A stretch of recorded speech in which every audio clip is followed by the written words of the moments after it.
Nous passons désormais à la deuxième leçon qui est apprise par Harry dans sa quête, qui est que la vérité est accessible par la connaissance. L'auteur précise tout d'abord que l'accès à la vérité est en quelque sorte contenu dans l'ADN de Harry. En effet, sa jeunesse n'est que mensonge. Il ne connaît pas la vérité de la mort de ses parents, ne sait pas qu'il est un sorcier. Son mentor, Dumbledore, l'éduque avec un objectif secret, le maintenir en vie pour qu'il meure au bon moment. Son essence est un mystère. Il porte la cicatrice, possède certains des pouvoirs de Voldemort et ne sait pas encore qu'il est un Horcrux. Son épopée a pour but d'expliquer d'où il vient, ce qu'il est et ce qu'il deviendra.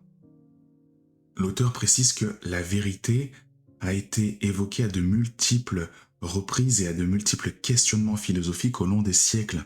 La philosophie grecque se donnait pour objectif de discerner le vrai du faux, en prenant le contre-pied des sophistes qui, eux, enseignaient l'art de la rhétorique. Dans le Moyen-Âge occidental, la vérité était nécessairement liée au divin par définition, car elle appartenait à Dieu.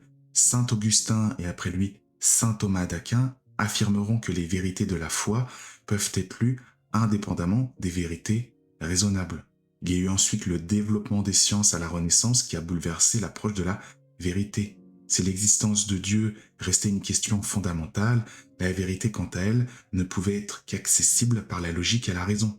Cela fait penser au philosophe Descartes avec sa méthode de pensée fondée sur le doute, et le philosophe Kant, lui, affirmait que seule la vérité scientifique était vérifiable, mais qu'elle ne pouvait jamais être totale car elle était étudiée par l'humain qui est lui-même subjectif. Et le philosophe Hegel allait plus loin en déclarant que le vrai était le tout. Nous pouvons arriver à la vérité si l'on prend la mesure de la totalité des faits en se défaisant des représentations.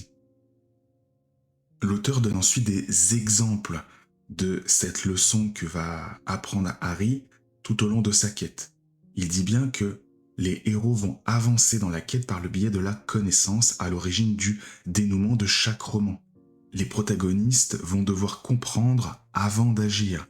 Pour sauver Ginny, ils doivent déchiffrer les mystères de la chambre des secrets et connaître l'existence du basilic. Pour sauver Sirius, ils doivent accepter la logique prouvant la vérité de son innocence.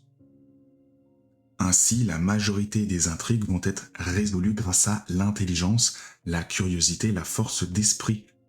Ainsi, la méthode philosophique et pédagogique avancée par J.K. Rowling est que la vérité n'est accessible que par la connaissance.